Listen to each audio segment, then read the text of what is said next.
what would you say to the person then, Bill, who says, well, that's kind of, you're dehistoricizing scripture.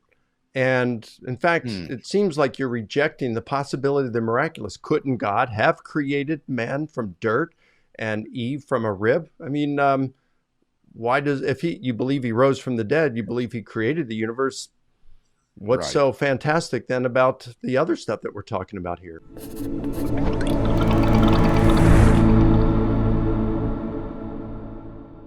Well, there are two parts to your question. The second part concerned the possibility of miracles.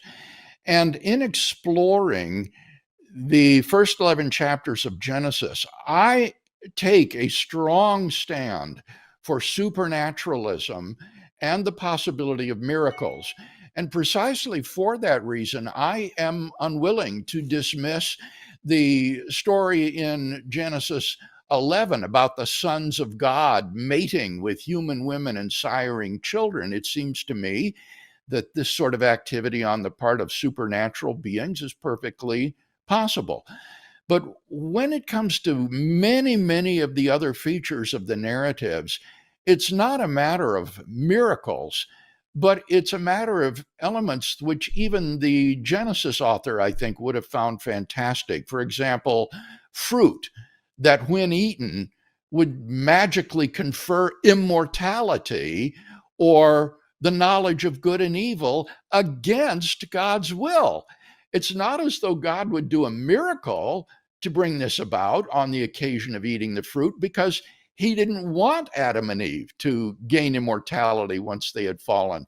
And he didn't want them to gain the knowledge of good and evil. He had prohibited it. So these kinds of things can't be regarded as miracles. And yet they do seem to be more in the category of magic. And therefore, I think more persuasively taken to be figurative. Now, what you need to understand as well, Mike, is that this is not an isolated example. I go through the whole first 11 chapters of Genesis, and you find these sorts of elements coming out again and again and again. And I look at about 9 family resemblances of myth, and almost all of these characterize in multiple ways Genesis 1 to 11.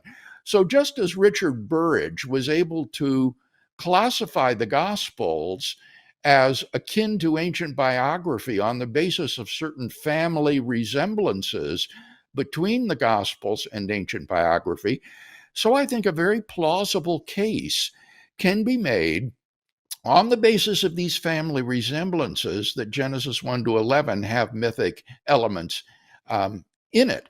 And this will not be applicable to other portions of Scripture. You might as well argue that because the Psalms are classed as poetry, that would give you license to classify all of Scripture as poetry, Mm-hmm. or Mm-hmm. because the book of Revelation is apocalyptic literature, that would give you license to classify all of Scripture as apocalyptic literature. The charge of dehistoricization is only legitimate and serious when you're dealing with a historical genre. If you are dealing with a historical genre, then to be skeptical of the historical literality of the account would be problematic.